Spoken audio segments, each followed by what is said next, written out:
길이가 아주 길고 두께가 아주 얇은 속이 빈 금속 튜브에 전하가 균일하게 분포합니다. 이 금속 튜브에서 단위 길이당 전하량 람다가 어떻게 되는지 안다고 가정하겠습니다. 이럴 경우 금속 튜브에서 비어있는 내부의 한 점에서의 전기장과 금속 튜브 바깥 영역의 한 점에서의 전기장을 가우스 법칙을 이용해서 구해보겠습니다. 금속 튜브의 반지름이 대문자 R이고, 그리고 이 녀석은 아주 긴 금속 튜브의 일부를 그리는 겁니다. 전기장이 있는 공간에 하나의 배곡면을 선택을 했다면 그 배곡면에 대한 전기선속은 배곡면 내의 전하량을 이수론 제로 나눈 것과 같다는 게 가우스 법칙이죠. 먼저 금속 튜브 내의 비어있는 영역의 한 점에서 전기장 구해보겠습니다. 가우스 법칙을 이용해서 전기장을 구할 때 제일 먼저 해야 될 게 뭐냐면 목적에 맞는 적절한 배곡면을 선택을 해야 되죠. 지금 하려고 하는 게 뭐냐면 금속 튜브의 중심축으로부터 R만큼 떨어진 점, R만큼 떨어진 점, R만큼 떨어진 점, R만큼 떨어진 점, 혹은 이렇게 R만큼 떨어진 점, R만큼 떨어진 점, R만큼 떨어진 점, R만큼 떨어진 점들에서 전기장 구하려고 합니다. 특수한 형태의 배곡면 선택해야 됩니다. 비어있는 금속 튜브 내에 이렇게 원통 형태의 배곡면 선택하겠습니다. 그럼 좀 전에 말한 것과 같이 이 원통 형태의 배곡면이 비어있는 금속 튜브 내에 있습니다. 그렇다면 선택한 원통 형태 배곡면에 포함되어 있는 전하량 0일 겁니다. 이 녀석이 0이란 말은 선택한 원통 형태 배곡면 상의 전기장이 0이라는 걸 뜻합니다. 그래서 비어있는 금속 튜브 내의 전기장 0됩니다. 이제는 금속 튜브 바깥 영역의 한 점에서 전기장 구해 보겠습니다. 금속 튜브 바깥 영역의 한 점에서 전기장을 구하기 위해서 금속 튜브의 반지름보다 더 큰 반지름을 갖고 길이가 L인 원통 형태 배곡면 선택하겠습니다. 이 원통 형태 배곡면을 세 부분으로 나누겠습니다. 윗부분을 1, 그리고 측면을 2, 그리고 아랫면을 3이라고 했습니다. 선택한 원통 형태 배곡면 전체에 대한 전기선속은 윗면의 전기선속, 측면의 전기선속, 아랫면의 전기선속을 각각 구해서 다 더해버리면 됩니다. 아주 긴 금속 튜브의 전하가 균일하게 분포한다고 했습니다.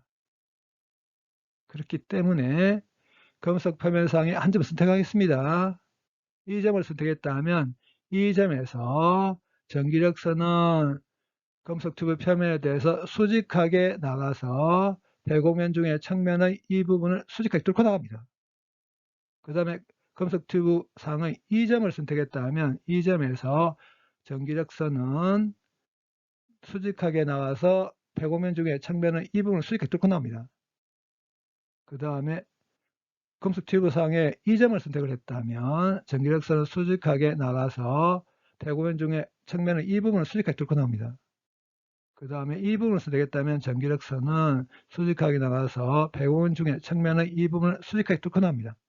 길이가 아주 길고 전하가 균일하게 분포할 경우 원통 형태의 배곡면을 선택했다면 전기력선을 측면을 수직하게 뚫고 나갑니다. 윗면과 아랫면에 대해서 뚫고 나오거나 들어가는 전기력선 하나도 없습니다. 이 말은 윗면과 아랫면에 대한 전기선속을 생각할 필요가 없다는 걸 뜻합니다.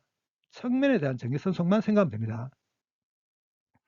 그리고 원통 형태 배곡면 중에 측면의 이 부분에서 몇 벡타의 방향 수직하게 나오는 방향, 이 부분에서 몇 벡타의 방향 수직하게 나오는 방향, 이 부분에서 몇 벡타의 방향 수직하게 나오는 방향, 이 부분에서 몇 벡타의 방향 수직하게 나오는 방향입니다. 원통 형태 배곡면의 측면의 어느 부분을 선택한다 하더라도 전기장 방향과 몇 벡타 방향이 같습니다. 그럼 두 개의 방향이 같다면 화살표 없애버리고 이렇게 표기해도 상관이 없죠. 그리고 원통 형태 배곡면 중에 측면은 금속 튜브의 중심축으로부터 거리가 같은 점들로 이루어진 면이죠. 이 말은 원통 형태 배곡면 측면상에 어느 점을 선택한다 하더라도 전기장의 크기가 같을 거라는 걸 뜻합니다. 전기장의 크기가 같다면, 상수라면 적분기를 바깥으로 빼낼 수 있죠. 이렇게 쓸 수 있습니다. 이 녀석이 뭐냐면 원통 형태 배곡면 중에 측면의 면적입니다. 측면의 면적 2파이 곱하기 L입니다. 전기선속 정했습니다. 이제 길이가 L인 원통 형태 배곡면 안에 포함되어 있는 전하량만 정하면 됩니다. 근데 단위기당 전하량 람다를 알고 있는 것으로 가정했습니다. 그럼 이 람다의 단위가 어떻게 되냐면 쿠롱 퍼 메타입니다. 근데 지금 하려고 하는 게 요 쿠롱만 남기려고 합니다. 이 메타가 길이의 단위죠. 그래서 단위 길이당 전하량 람다를 알고 있다면 특정한 길이 안에 포함되어 있는 전하량을 구하기 위해서는 이 람다에다가 길이를 곱해버리면 됩니다. 그러면 길이에 대한 단위 메타가 약분돼서 없어지고 쿠랑만 남게 되죠. 그렇기 때문에 길이가 L인 원통 형태 폐공면 안에 포함되어 있는 전하량은 단위 길이당 전하량 람다에다가 원통의 길이 L 곱해버리면 됩니다. 그래서 이 녀석을 여기 대입합니다. 그러면 이렇게 되게 되죠. 여기서 L 없애버리겠습니다. 그런 다음에 양변을 2파이R로 나눠버리게 되면 속이 빈 금속 튜브 바깥 영역의 한 점에서의 전기장 이렇게 되는 거 구할 수 있습니다. 이제는 R 이꼴 2 대문자 R인 금속 튜브 바깥 영역의 한 점에서 전기장 구해보도록 하겠습니다. 여기 있는 소문자 R에 2 대문자 R 대입하겠습니다. 그러면 이렇게 되게 될 거고 정리하면 이렇게 되거든요. 위에 주어져 있는 값 다 대입해서 R 이꼴 2 대문자 R인 금속 튜브 바깥 영역의 한 점에서 전기장 구해보면 7200 뉴턴 퍼 쿠롱 됩니다.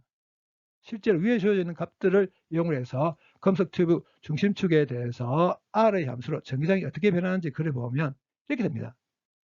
R 이꼴 0에서 2.5cm까지가 비어있는 금속 튜브 내죠. 내에서 전기장 0입니다. 그리고 R이 2.5cm보다 큰 영역은 금속 튜브 바깥입니다. 금속 튜브 바깥에서는 전기장이 R분의 1의 함수죠.